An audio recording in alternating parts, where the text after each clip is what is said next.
Os apagões ocorridos no país aquecem o debate sobre a geração descentralizada de energia. A microgeração ainda é um mercado muito incipiente, mas já é apontada como solução para o desenvolvimento verdadeiramente sustentável. O Rio em Foco está no ar.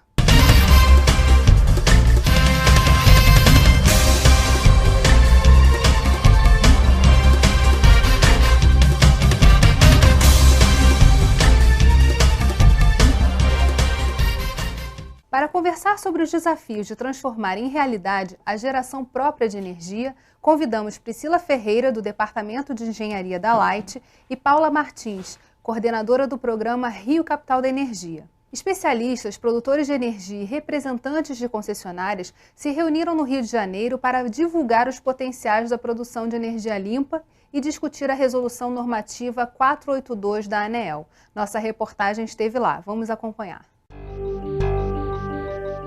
Esse evento aqui já é a quarta edição, de discussão sobre o que está acontecendo enquanto energia fotovoltaica no Brasil.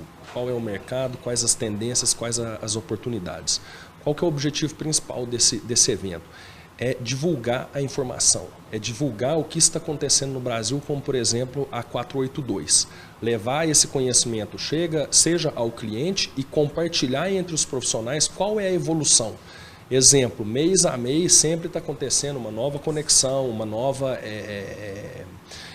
instalação e etc. E as pessoas vão reportando quais são as experiências, as dificuldades, quais são as evoluções, o que está mudando, já que é uma regulamentação que data aí de 17 de abril de 2012, já tem mais de um ano, mas que as conexões efetivamente estão acontecendo desde o início do ano, e a gente já acabou de perceber ali que no Brasil todo já são 130 pedidos de conexão, ou seja, apesar de o pessoal achar que está indo devagar, não, tem muita coisa acontecendo. Minas Gerais, por exemplo, que é de onde eu posso falar com mais autoridade, existe um projeto na cidade de Uberlândia, por exemplo, que lá nós já sabemos que são 9 instalações já conectadas, gerando e etc. Em Minas, no Rio de Janeiro aqui nós temos a primeira conexão, também em Santa Teresa já, da Light. Sabemos que já tem outras em termos em via de regulamentação, que já está montada, integrada a arquitetura e etc.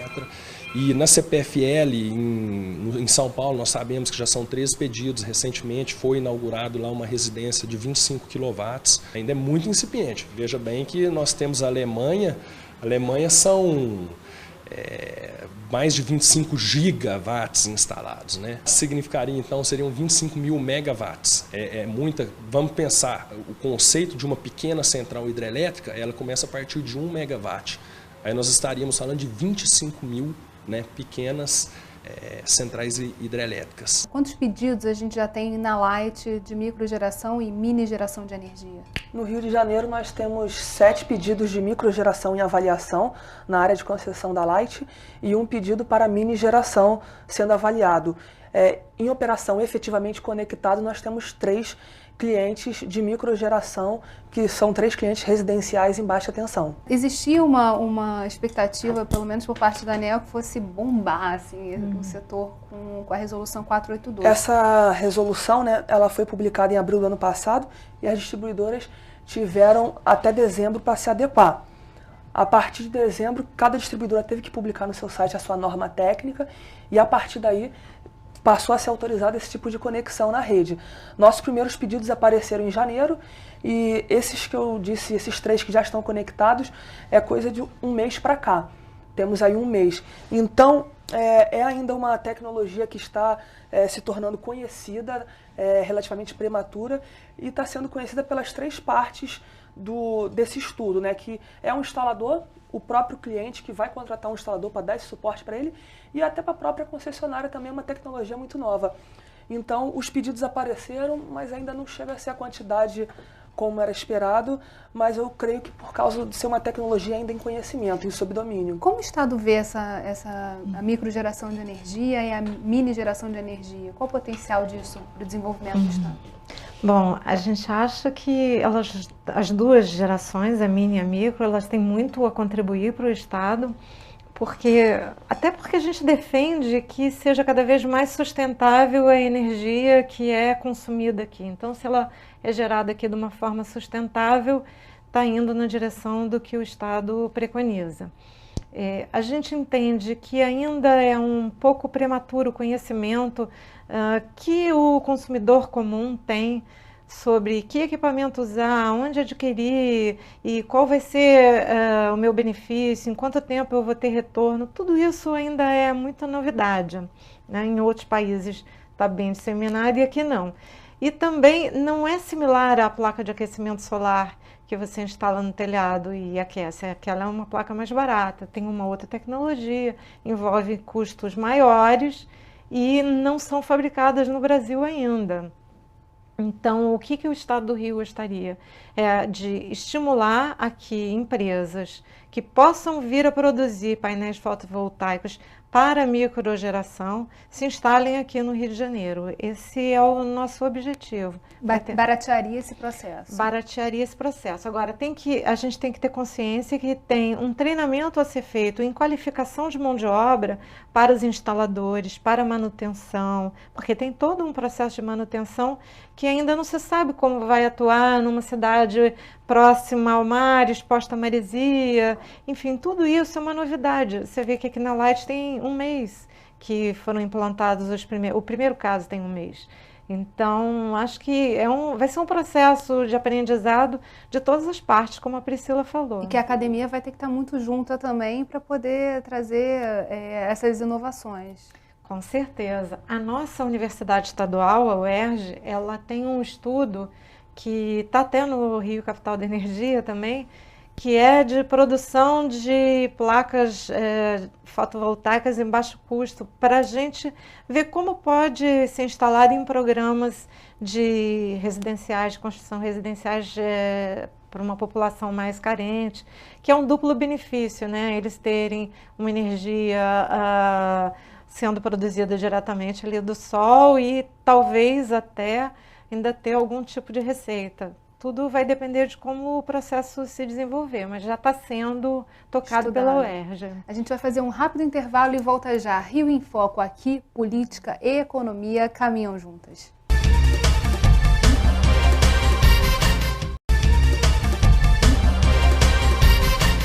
A cobrança do ICMS tem gerado muitas discussões. Vamos ver o que dizem os especialistas. O que se tem hoje é algo que na Europa, nos Estados Unidos e em outros lugares do mundo já existe há muito tempo, talvez há 20 anos ou mais. É você poder receber energia da concessionária em horários em que você precisa de uma energia adicional, gerar a sua própria energia, ou gerar parte dela, e em horários que você está usando pouco, você exporta esse excedente de volta para a rede e a sua conta é apenas o balanço. Então você vai pagar a diferença entre o que você importou e o que você exportou para a rede. Então, na minha visão e da maioria dos especialistas, você deveria pagar impostos apenas sobre o valor líquido que você está efetivamente importando da concessionária. E não é isso que está sendo visto pelas secretarias estaduais de Fazenda, que querem tarifar nos dois sentidos. Ou seja, você tarifa toda a energia que você entrou e tarifa a energia que você exporta. O que vai provavelmente ou levar a uma rentabilidade muito pequena ou talvez mesmo inviabilizar, porque os investimentos necessários a fazer qualquer forma de geração de energia, ainda mais em pequena escala, são muito pesados. É um assunto bastante complexo de se discutir, né? Normalmente, quando a gente fala de net metering, de sistema de compensação, eu acho que o que está sendo emprestado para a concessionária, entre aspas, o que está sendo injetado na hora de ser reutilizado enquanto consumidor, deveria ter uma igualdade de condições, né? Você está ali fornecendo a energia, eles estão utilizando essa energia para um outro consumidor, então eu não vejo a razão de ter um tratamento diferencial de quando você injeta e de quando você consome. Lembrando que aqui no Brasil nós já temos um sistema que é o sistema de compensação, ou seja, de 1 para 1. Enquanto onde essa tecnologia se evoluiu muito mais rápido, que é o caso da Alemanha, da Espanha, da Itália, existia a tarifa prêmio, né? Quem gerava energia a partir do sol era remunerado muito mais alto do que estava consumindo, né? Então isso aí já é uma grande diferença. O tributo mais importante incidente nesse caso é o ICMS, que é um tributo estadual. E de acordo com as indicações que nós temos, é de que os estados, de alguma forma, eles preservam esse tributo, que é a principal fonte de renda do estado. Então, dentro da geração distribuída, a previsão do ICMS, ela existe. O que poderá ocorrer é que os estados, de alguma maneira, modifiquem esse contexto, criando alíquotas talvez mais favorável. Não acredito que seja integralmente reduzido para valores muito baixos, porque esse tributo na energia elétrica é uma parcela importante da arrecadação dos estados através do ICMS. O que faz com que a energia solar diminua a sua competitividade no que diz respeito à sua inclusão no sistema. Esse convênio do CONFAZ que definiu como seria a cobrança de ICMS na micro e na mini geração foi considerada um balde de água fria para a disseminação da micro e da mini geração.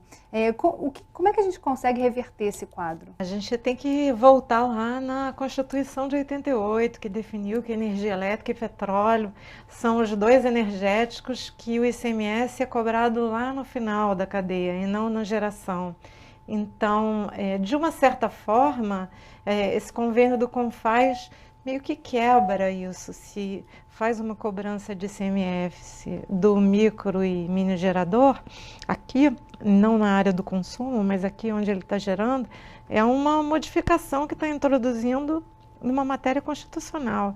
Eu acho que isso ainda é um assunto para muito debate. Ainda vai ser muito discutido, né? Uma das reclamações dos microgeradores é o fato deles serem tratados da mesma forma que os mini geradores, que seriam, na verdade, indústrias que poderiam produzir energia suficiente para vender também essa energia. Como acontece isso para quem está pelo lado da concessionária? Do ponto de vista técnico da conexão, a resolução 482 ela faz a referência ao módulo 3 do PRODIST, que contempla todas essas questões de conexão de geração na rede. E tem uma seção específica para mini e micro geração. Nessa seção, existe uma distinção entre as exigências técnicas que são feitas para a conexão para micro e para mini geração. A micro que vai de 0 a 100 kW e a mini que vai de 100 a 1 MB. Para a mini geração, por ser uma geração de maior porte, que terá um impacto maior na rede, as exigências são maiores em termos de proteção, em termos de equipamentos que terão que ser utilizados na interface entre as instalações do cliente com a concessionária. Então, do ponto de vista do PRODIST e da ANEEL, tem uma diferenciação, sim, para essa conexão elétrica de micro e mini geração. Então essa não seria uma barreira inicialmente? Não seria uma barreira. A microgeração tem bem mais facilidades do que a mini. Agora, um consumidor que esteja vendo o programa, ele pensa assim, talvez seja possível fazer essa mini geração na minha casa. Como ele deve proceder junto à concessionária? Primeiramente, ele precisará buscar uma empresa que possa dar esse suporte técnico para ele, para avaliar as condições da residência dele e ver qual seria a melhor forma de instalar esses painéis. Feito isso, no nosso site tem a nossa norma com todas as diretrizes para esse tipo de conexão e tem também o formulário que ele deverá preencher. Nesse formulário estão relacionados os documentos que ele deverá apresentar. Com o formulário preenchido e a documentação em mãos, ele pode ir a qualquer agência nossa, dar entrada no pedido, será aberta uma nota e nós teremos 30 dias para respondê-lo. No caso específico do Estado, a gente estava falando no bloco anterior sobre alguns incentivos que podem ser dados a esse processo. A instalação desses painéis fotovoltaicos em prédios públicos, como o que ocorreu agora na Presidente Vargas, aqui no centro do Rio de Janeiro, na Biblioteca do Estado, pode ser um caminho? A gente está, inclusive, avaliando, estamos em fase inicial de estudo do levantamento de todo o potencial de instalações da microgeração nas cidades do Rio de Janeiro e Niterói. E claro que um bom exemplo é sempre começar com o que é nosso, né? Avaliando o que é do próprio Estado.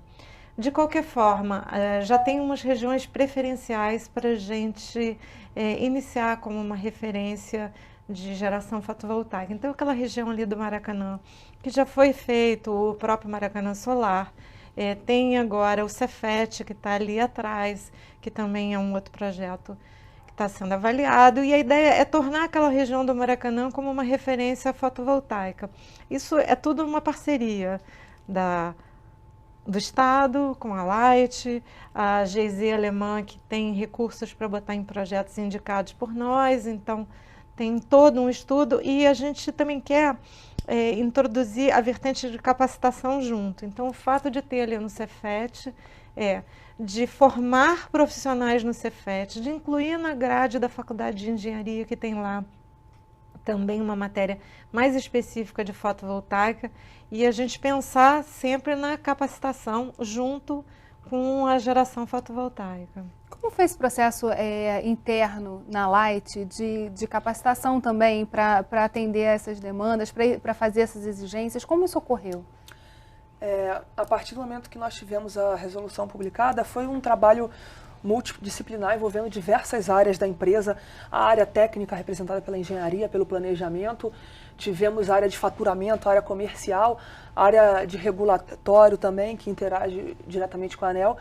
Então foi montada uma força-tarefa para que fosse feita a norma técnica e que também fosse atendido todos os outros requisitos, como de sistema, para que ficasse tudo pronto até dezembro do ano passado, que foi o prazo determinado. A gente está falando não só de desenvolvimento econômico, como também de economia verde, nesse processo da microgeração, dos painéis fotovoltaicos. Como é esse intercâmbio entre a Secretaria do Ambiente e do Desenvolvimento Econômico na discussão desses temas? Total intercâmbio. Assim, só a título de exemplo, a Secretaria do Ambiente propôs no ano passado a elaboração de um decreto criando um fundo verde, e esse fundo verde, o Estado abre mão do ICMS, das faturas de energia do campus da UFRJ lá no Fundão, e com esses recursos serão utilizados em projetos de eficiência energética e inovação tecnológica no próprio campus.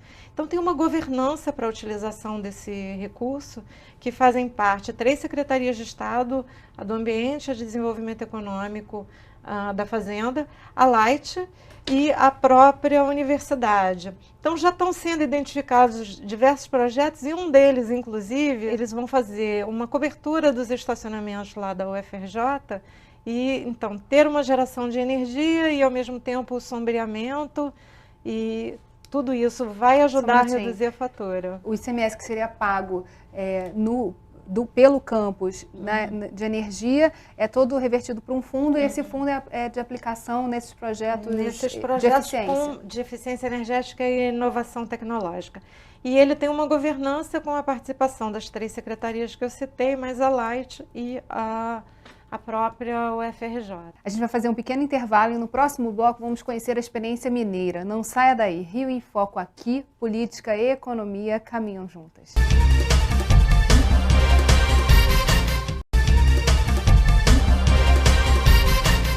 O governo mineiro está incentivando a implantação de energia alternativa. Nossa reportagem conversou com o engenheiro da CEMIG. Vamos acompanhar. A CEMIG tem diversas pesquisas no tema de energia solar. A gente tem hoje em fase de testes o Mineirão, com a capacidade de 1,42 megawatts. Temos em fase de implantação uma usina solar em parceria com um fabricante espanhol de módulos fotovoltaicos, né? A Solar é uma usina de 3,3 megawatts que será implantada em Sete Lagoas, está sendo implantada em Sete Lagoas. Abrimos a licitação para implantar no estádio Arena do Jacaré, também na cidade de Sete Lagoas, que é uma cidade onde a CEMIG concentra as iniciativas de Smart City, né? Smart Grid da CEMIG. Então, que é uma rede inteligente, que tem uma interação maior com o consumidor e a distribuidora, no que diz respeito a canais de comunicação, a telemedição, a despacho de serviços, a recomposição de rede, a automação de rede, monitoramento das redes. Então são todas iniciativas em Sete Lagoas. E esse projeto, em especial da Arena do Jacaré, é um projeto que tem energia solar e tem armazenamento de energia. A distribuidora vai poder optar qual o melhor momento do dia de inserir essa potência na rede. diferente dos outros projetos que você injeta na rede quando tem o sol. Então, tem radiação solar, você está injetando potência na rede. Esse novo projeto, a gente vai armazenar essa energia e escolher o melhor momento, que a rede está precisando daquela energia para você injetar na rede. O governo de Minas, ele recentemente, no dia 31 de julho, né, ele modificou a lei de ICMS, dando isenção de parte do ICMS para os consumidores que implantarem a geração distribuída, né, energia solar, nas suas residências. Então, diferente dos outros estados da federação, Minas tem, o cliente vai ter 5 anos de isenção do ICMS na sua tarifa. Pois é, o estado do Rio já tem os incentivos para a instalação dos painéis fotovoltaicos, já tem um decreto governamental de 2 anos atrás, tanto para a energia eólica quanto para a solar na microgeração. É importante, nesse momento, falar um pouco e divulgar o que a gente tem em termos de estímulo para a adoção dessas tecnologias e dessa geração de energia, né, do consumidor, para que a gente possa também dizer assim, vamos botar para funcionar, fazer acontecer.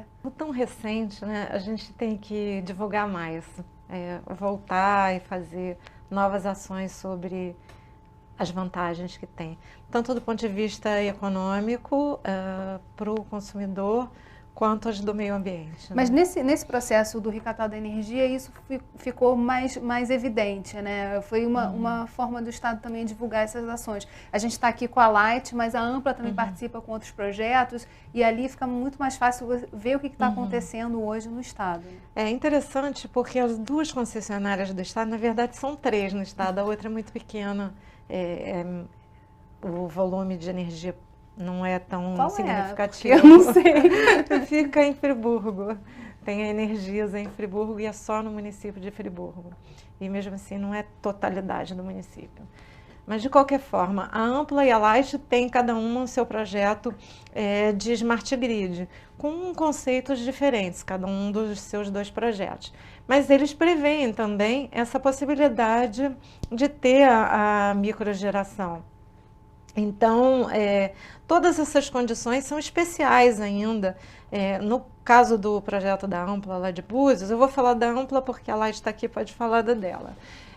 Lá no caso, foi dada uma autorização especial da ANEEL para que fossem instaladas. Então, foi anterior à autorização que a ANEEL tinha dado para todas as distribuidoras.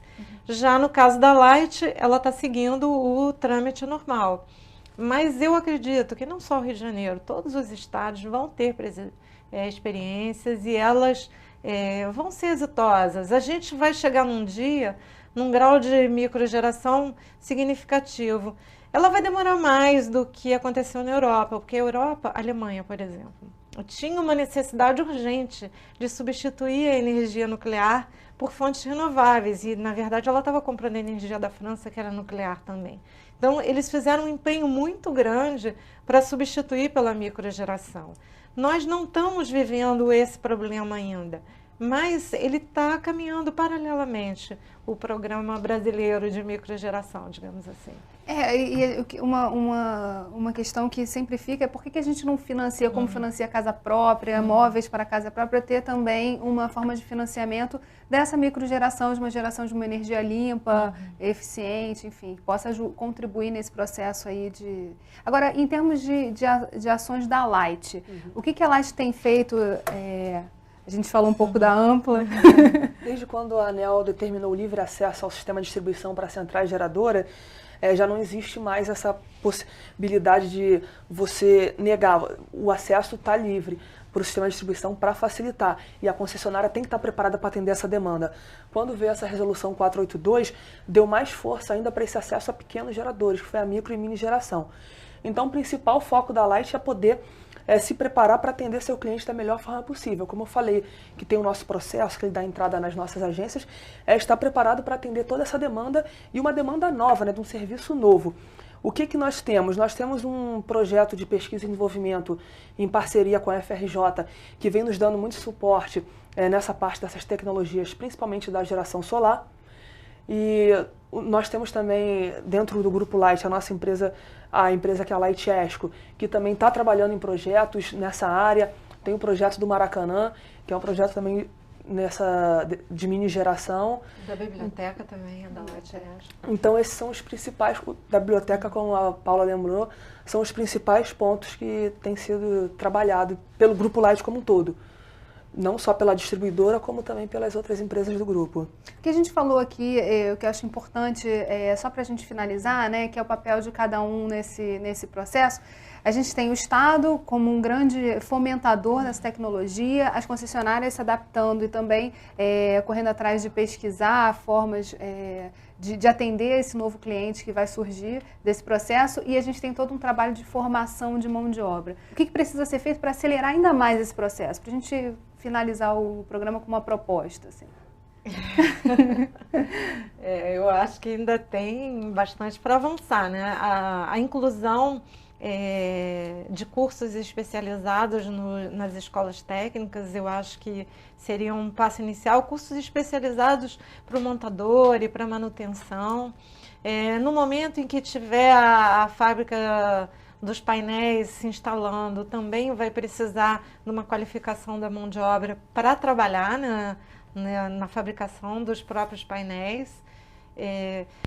Tem outras coisas acontecendo que vão facilitar um pouco. Tem um projeto de P&D, como ela citou agora, um projeto de P&D da ANEEL, que ele está caminhando para ser operacionalizado aqui no Arsenal da Marinha, também com painéis fotovoltaicos, e aí com toda a parte de pesquisa laboratorial sendo feita também no Cefet. A gente está apostando muito, concentrando bastante estudo lá no Cefet. Acho que dá para formar um centro de excelência lá em fotovoltaica. Esses projetos, como a gente falou, são importantes, porque a partir do momento que você tem projetos funcionando e dando certo, é uma referência importante. E eu acho que a distribuidora tem um papel fundamental, que é o papel de se preparar para essa nova demanda, porque a geração distribuída como um todo, não só a mini e a micro, constitui um caminho sem volta, a tendência é só crescer. Então, está preparada para atender o cliente da melhor forma possível, sem perder o lado da segurança operativa do sistema, mas também olhando o lado do cliente, as suas dificuldades, tentando facilitar ao máximo esse processo de conexão. Acho que esse pode ser o nosso maior compromisso. Bem, obrigada. Infelizmente, nosso programa chegou ao fim. Obrigada, Paula, obrigada, Priscila, e obrigada a você que ficou com a gente até agora. O Rio em Foco é o programa do Fórum Permanente de Desenvolvimento Estratégico do Estado. Para acompanhar os nossos debates, acesse a nossa página na internet ou as nossas redes sociais. Você também pode assistir esse programa no site www.rioemfoco.rj.gov.br ou pelo www.tvalerj.tv. TV Alerj, o canal do povo fluminense. Até a próxima.